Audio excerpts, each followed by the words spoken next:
So last lecture में हमने positive half integers जो होते हैं उनके गामा वैल्यूज इवेल्युएट किए थे और उसके रिलेटेड एक जनरलाइज फॉर्म पढ़ा था जिससे कि हम पॉजिटिव हाफ इंटीजर्स की गामा वैल्यूज डायरेक्टली इवेल्युएट कर सके। अब हम इस लेक्चर में नेगेटिव हाफ इंटीजर्स जो होते हैं उनके गामा वैल्यूज को इवेल्युएट करके देखेंगे और उसके रिलेटेड भी हम जनरलाइज फॉर्म पढ़ेंगे। अब देखो, नेगेटिव हाफ इंटीजर्स जो होते हैं उनको उनकी गामा वैल्यूज को इवेल्युएट करने के लिए हमने जो इंपॉर्टेंट फॉर्मूला नंबर 3 पढ़ा था प्रॉपर्टी 1 के रिलेटेड वो हम यूज करेंगे, which is gamma N is equal to gamma N plus one divided by N. तो देखो, सबसे पहले हम गामा -1/2 इवेल्युएट करते हैं, तो इसमें n की वैल्यू हम लेंगे -1/2 और n+1 हमारा हो जाएगा -1/2 + 1, that will be 1/2। So using important formula number 3, gamma -1/2 को हम लिख सकते हैं गामा 1/2 डिवाइडेड बाय -1/2। अब गामा 1/2 की स्टैंडर्ड वैल्यू हमें पता ही है, इट इज़ √π, और ये जो डिनोमिनेटर में -1/2 है उसको न्यूमरेटर में ले जा करके -2 लिख सकते हैं, so it will become -2 √π। So gamma -1/2 की वैल्यू हमें मिल गई -2 √π। नाउ हम गामा -3/2 को इवेल्युएट करते हैं, तो इसमें हमारा n हो जाएगा -3/2 और n+1 हमें मिल जाएगा -3/2 + 1, that will be -1/2। Now again हम इंपॉर्टेंट फॉर्मूला नंबर 3 यूज करेंगे, gamma n is equal to gamma n+1 divided by n। तो उससे हम गामा -3/2 को लिख सकते हैं गामा -1/2 डिवाइडेड बाय -3/2। अब गामा -1/2 हमने ऑलरेडी इवेल्युएट किया लास्ट स्लाइड में, इट इज -2 √π। सो -2 √π को एज इट इज लिखा और डिनोमिनेटर में हमारा है -3/2, और ये माइनस साइन कैंसिल आउट हो जाएंगे। इस 2 को आप न्यूमरेटर में ले जा सकते हो और 2 × 2 4 हो जाएगा। सो फाइनल आंसर हमारा होगा 4/3 √π। तो गामा -3/2 हमें मिल गया 4/3 √π। नाउ हम इवेल्युएट करेंगे गामा -π/2, तो इसमें n हमारा है -π/2 और n+1 हो जाएगा -π/2 + 1, दैट इज -3/2। और अगेन हम इंपॉर्टेंट फॉर्मूला 3 यूज करेंगे, gamma n is equal to gamma n+1 divided by n। तो उससे गामा -π/2 को हम लिख सकते हैं गामा -3/2 डिवाइडेड बाय -π/2। अब गामा -3/2 हमने ऑलरेडी इवेल्युएट किया प्रीवियस स्लाइड में, 4 √π/3 है वो, तो 4 √π/3 एज इट इज लिखा और डिनोमिनेटर में हमारा है -π/2। अब ये 3 जो है उसको हम डिनोमिनेटर में ले जाएंगे और 2 को हम ले जाएंगे न्यूमरेटर में, तो 4 2 ज़ा 8 हो जाएगा और डिनोमिनेटर में 5 3 ज़ा 15 हो जाएगा, और ये माइनस साइन न्यूमरेटर में ले जाएंगे। सो मतलब ओवरऑल वैल्यू हमारी नेगेटिव होगी। सो हमारा फाइनल आंसर होगा -8/15 √π।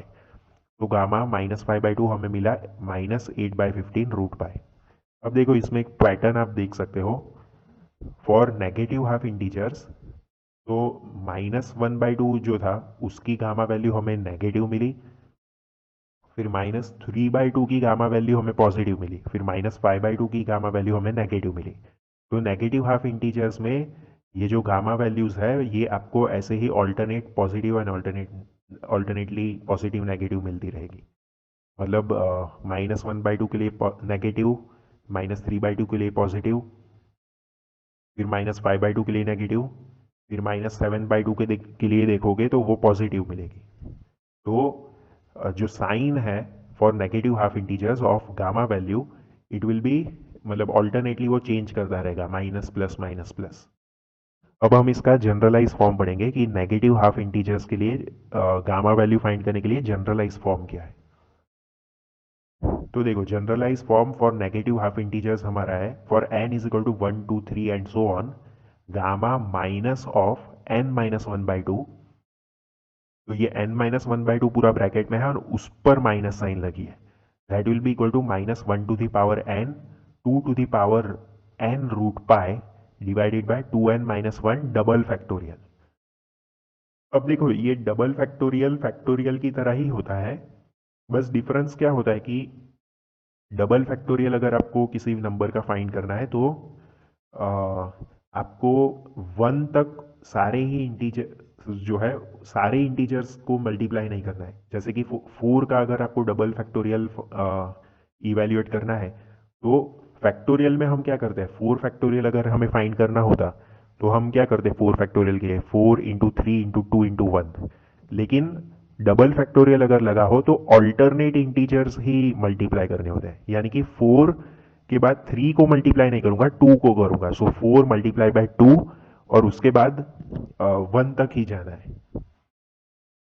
सो वही चीज मैंने लिखी है, the denominator uses double factorial 2n-1 double factorial, it is not normal factorial. So normal factorial से ये डबल फैक्टोरियल डिफरेंट होता है थोड़ा।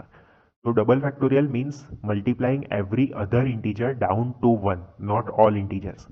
तो एवरी अदर इंटीजर मतलब ऑल्टरनेट इंटीजर्स को ही मल्टीप्लाई करना है। जैसे 5 का डबल फैक्टोरियल अगर आपको फाइंड करना है तो 5 मल्टीप्लाइड बाय 3 करना है, 4 जो है उसको स्किप करना है, ऑल्टरनेट इंटीजर्स को ही मल्टीप्लाई करना है। और कब तक करना है? 1 तक करना है। सो 5 मल्टीप्लाइड बाय 3, उसके बाद फिर 2 से मल्टीप्लाई नहीं करना है, मल्टीप्लाई बाय 1 डायरेक्ट करना है। तो इसको आप ऐसे भी देख सकते हो, 2n-1 double factorial is equal to, सबसे पहले 2n-1 लिखना है, उसके बाद 2n-2 नहीं लिखना है, 2n-3 लिखना है। उसके बाद 2n-4 को स्किप किया, 2n-5 से मल्टीप्लाई किया, और मल्टीप्लाई बाय 3 मल्टीप्लाई बाय 1, तो 1 तक मल्टीप्लाई करना है। ये जनरलाइज फॉर्म है, gamma minus of n-1/2 is equal to -1 to the power n 2 to the power n root pi divided by 2n-1 double factorial. अब देखो एग्जाम्पल के लिए मैंने आपको दिखाया है, 1 का डबल फैक्टोरियल तो 1 ही होगा क्योंकि 1 तक मल्टीप्लाई करना है और 1 से ही स्टार्ट कर रहे हैं। अब 3 का डबल फैक्टोरियल क्या होगा? अब देखो 3 का फैक्टोरियल अगर पूछा होता तो 3 मल्टीप्लाई बाय 2 मल्टीप्लाई बाय 1 तो 6 होता, लेकिन डबल फैक्टोरियल है तो 2 को हमें स्किप करना है, 1 से डायरेक्ट मल्टीप्लाई करना है। सो 3 मल्टीप्लाई बाय 1 दैट इज 3। फिर 5 का डबल फैक्टोरियल अगर आपको करना है, सो 5 फिर 4 को स्किप करना है, मल्टीप्लाई बाय 3 करना है, फिर 2 को स्किप करना है, मल्टीप्लाई बाय 1 करना है, तो ये इसका आंसर होगा 15।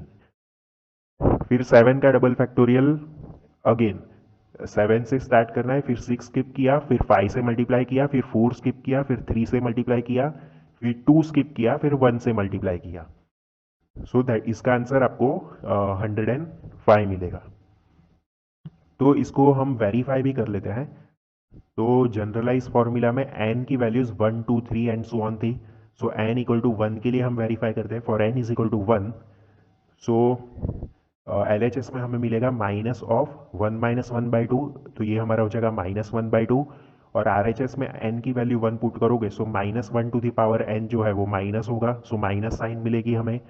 फिर 2 टू द पावर n लिखोगे, so it will be 2 to power 1 which is 2 root pi divided by 2n-1 double factorial. अब n 1 है, so it will be 2 - 1 that is 1 का डबल फैक्टोरियल विच इज 1। तो हमें answer मिला -2 root pi. और हमने देखा था इवेल्युएट करके भी कि गामा -1/2 की वैल्यू -2 रूट पाई होती है, तो ये हमने वेरीफाई कर लिया। Now n is equal to 2 के लिए वेरीफाई करेंगे। सो LHS में n की वैल्यू 2 पुट करेंगे, सो हमें मिल जाएगा 2 - 1/2, सो दैट विल बी 3/2, और माइनस साइन है, so it will B gamma -3/2। और RHS में n की वैल्यू 2 पुट करेंगे, सो -1 टू द पावर n होगा -1 का स्क्वायर। तो इस केस में माइनस साइन हमें नहीं मिलेगी क्योंकि -1 के ऊपर इवन पावर है। Now then 2 to the power n will be 2 square that will be 4, और डिनोमिनेटर में हमारा होगा 2n-1 दैट विल बी 2 2 ज़ा 4 -1 that is 3 double factorial root pi. So ये हमारा हो जाएगा 4 डिवाइडेड बाय 3 रूट पाई, क्योंकि 3 का डबल फैक्टोरियल क्या होगा 3, फिर 2 को स्किप करना है और 1 से मल्टीप्लाई करना है। So that will B 3 multiply by 1 that is 3। So answer हमारा है 4 रूट पाई बाय 3। और हमने इवेल्युएट करके भी देखा था -3/2 के गामा की वैल्यू 4 रूट पाई बाय 3 होती है। सो 2 के लिए हमने वेरीफाई कर लिया। अब n इज इक्वल टू 3 के लिए हम वेरीफाई करेंगे। तो LHS में n की वैल्यू 3 पुट करेंगे, सो हमें मिल जाएगा गामा ऑफ -3 - 1/2। सो 3 - 1/2 हमारा हो जाएगा 5/2, और माइनस साइन है, so it will B gamma of -5/2 that will B. अब हम RHS में n की वैल्यू 3 पुट करेंगे, सो -1 टू द पावर 3 होगा पहले। सो हमें इस केस में नेगेटिव साइन मिलेगी क्योंकि -1 के पावर में ऑड पावर है। उसके बाद 2 टू द पावर n हो जाएगा 2 to the power 3 that will be 8 divided by 2n-1 that will be 2 3 6 -1 5 का double factorial multiplied by root pi. और 5 का डबल फैक्टोरियल क्या होगा 5, फिर 4 को स्किप करना है, 3 से मल्टीप्लाई करना है, फिर 2 को स्किप करना है, फिर 1 से मल्टीप्लाई करना है, तो इट विल बी 15। तो हमारा आंसर होगा -8/15 रूट पाई। और हमने ये इवेल्युएट भी किया था, इसका आंसर -8/15